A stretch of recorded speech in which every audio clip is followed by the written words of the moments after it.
This video is based on cat swarm optimization algorithm. In this video, you will learn what is this algorithm all about, how it is working, and various mathematical models used to represent cat's behavior in this algorithm. Cat swarm optimization algorithm is a Meta-heuristic algorithm, and it comes in the category of nature-inspired swarm-based optimization algorithms. As we know, nature-inspired algorithms are stochastic methods designed to solve various optimization problems. We can also use this algorithm to solve various optimization problems.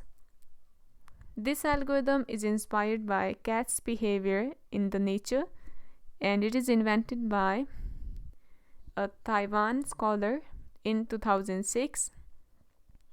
And author also tested this algorithm on 23 classical benchmark function and 10 modern benchmark function, and then the results are compared with the different algorithms such as CSO, dragonfly algorithm, and butterfly optimization algorithm. So as this algorithm is inspired by the cat's behavior in the real world, so first we will try to understand cat's behavior in the real world so that we can easily understand this algorithm and its working.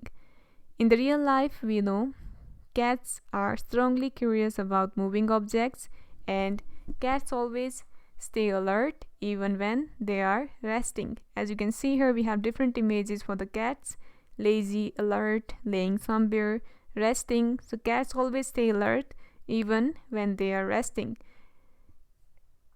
As you can see here, we have lazy cat, laying somewhere. What their consciousness is very high, and they are aware what's happening around them. If you will observe cats closely, you may find they keep opening their eyes in between while resting in order to observe the environment, what's going on in the surrounding. So when they are resting, they are not completely resting, but they are highly alert about their surrounding. And if they found any target, they start moving toward it quickly. So this algorithm is inspired by cat's behavior, and in this algorithm, cat's behavior is described using two submodels. As you can see here, first one is seeking mode, second submodel is tracing mode. So here we use two submodels to represent cat's behavior in this algorithm. First is seeking mode. This model is used to represent cat's seeking behavior, or you can say cat's resting behavior. And tracing mode, this is the second submodel that is used to represent cat's tracing behavior. As we know, before hunt, cats observe their environment, and for this observation we use seeking mode, and after observation, if they found any target, they quickly start moving toward it. That is the tracing mode. So for this behavior we use tracing mode. Now first you can see here we have first submodel, that is seeking mode. In the seeking mode, resting behavior of the cat is described. As we know, before hunt, they observe their environment. As you can see here, during observation, they move slowly and they remain in stationary state. It means stay at any location for a long time without any movement while observing their surrounding.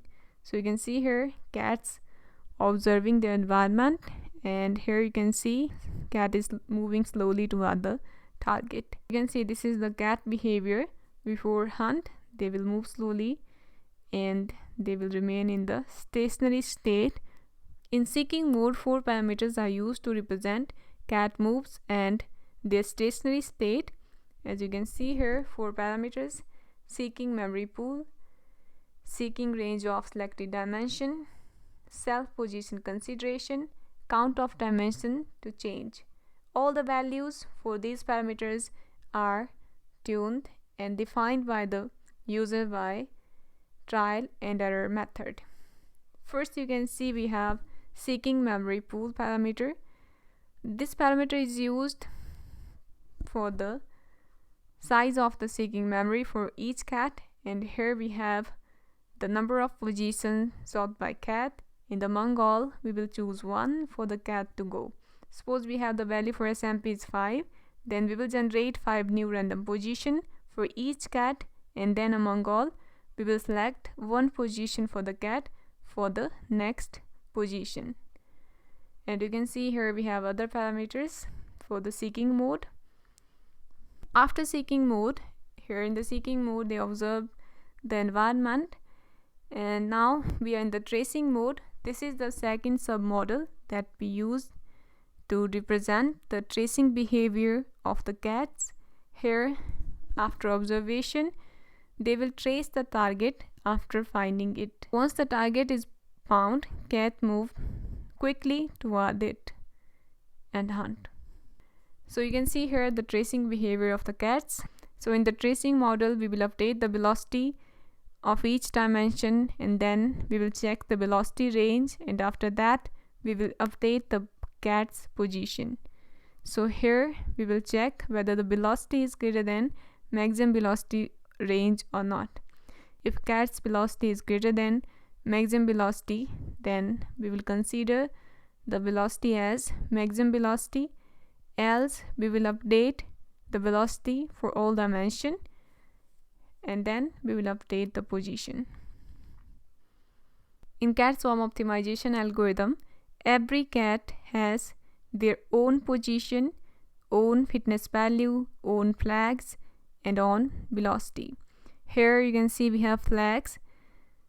We are using flags to indicate whether cat is in the seeking mode or in the tracing mode.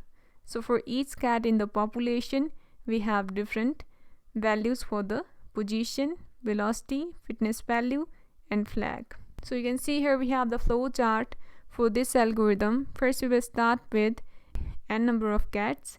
Here n can be any value, that is the population size, and after that for the n cats we will initialize the position, velocity, flags for the each cat, and then we will calculate the fitness values for each cat and then save the best cat in the memory. As we know, in the optimization we select the optimal solution among all for any problem.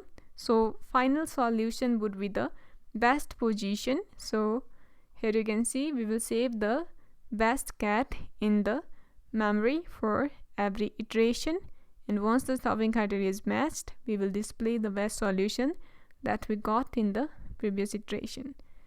After that we will check that the cat is in the seeking mode or not.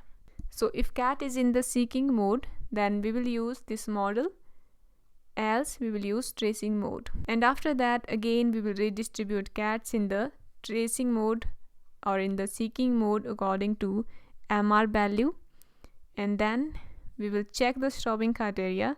If it is satisfied, then stop and display the best position. If it is not satisfied, then we will repeat from here. So here you can see in the first step we will specify the bounds, upper bound and lower bound for the solution set, and then in step 2 we will randomly initialize the population for the n cats, and we will spread them in the m-dimensional space where we have the random velocity for the each cat, and we have the random velocity within predefined maximum velocity value. After that you can see in the step 3 randomly classify cats into the seeking mode and in the tracing mode. Here you can see we are using MR value. So this value should be tiny because in real life cats spend their most of the time in the observation. They observe the environment, so we want our virtual cats should spend most of the time in the seeking mode, so this value should be tiny. Suppose we have 10 cats, so set the value for MR is 0.2. It means we have 8 cats randomly chosen for the seeking mode and 2 cats for the tracing mode. After that in step 4 we will calculate the fitness value for each cat and then save position of the best cat in the memory, and then we will move cats either in the seeking mode or in the tracing mode. So here we will check if cat is in the seeking mode, then we will use this model. If cat is not in the seeking mode, then we will use this model, that is tracing mode. After that, in step 6, according to MR value, again redistribute cats in the seeking mode or in the tracing mode.